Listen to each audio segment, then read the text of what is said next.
আওয়ামী লীগের একটা গুণ ছিল আমার শত্রুপক্ষকে রিড করতে পারা, তার ট্যাকটিকগুলোকে সে কিভাবে চলতো সেটাকে আমার রিড করতে পেরে সেই অনুযায়ী আমার ট্যাকটিক্সকে বাস্তবায়ন করা।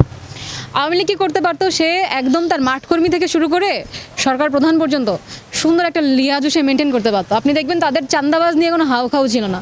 কিন্তু বিএনপির কী অবস্থা, এক নেতা আরেকজনকে মানে না, কোনো ডেকোরাম নাই, এখানে কোনো ডেকোরাম নাই। ধরেন এই এলাকায় আওয়ামী লীগের সময় কী ছিল যে এই এলাকায় ঠিক আছে রাস্তার চান্দা তুমিই নিবে, এখানে আর কেউ কথা বলবে না। বিএনপির সময় কী হচ্ছে, এক গ্রুপ আর এক গ্রুপের মারামারি করে মাথা ফাটাই দিচ্ছে। এই যে খুলনাতে শ্রমিক বিএনপি শ্রমিক নেতাকে প্রকাশ্যে বাটা শোরুমে ঢুকে গুলি করে কুপায়ে চলে গেল। বিএনপি নেতা হয়েই বিএনপিকে কুপায়ে চলে গেল। বিএনপি এখানে কিছু করতে পারছে? এইখানে যদি হাসিনা থাকতো, সে স্বৈরাচার, সে মানুষ খুন করছে, কিন্তু সেগুলোকে ট্যাকেল দিতে জানতো।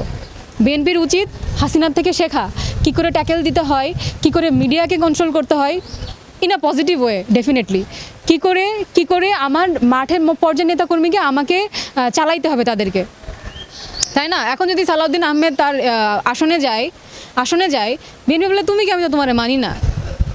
এখন যদি ধরেন সাপোজ বিএনপির মধ্যে এই যে আপনার দিরাই সাল্লার যিনি এমপি, হুইল চেয়ারে করে তিনি আসে, আপনার অ্যাডভোকেট শিশির মনিরের এগেনস্টে যিনি প্রতিদ্বন্দ্বিতা করেছিলেন।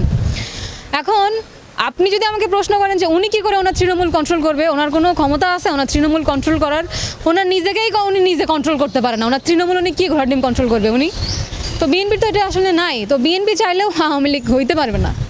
বিএনপি যদি আওয়ামী লীগের স্বৈরাচারী চিন্তা থেকেও থাকে, বিএনপি সেটা বাস্তবায়ন করতে পারবে না, কারণ বিএনপির সেই ক্ষমতা নাই। আর বিএনপি আওয়ামী লীগের মধ্যে এত অমানুষ না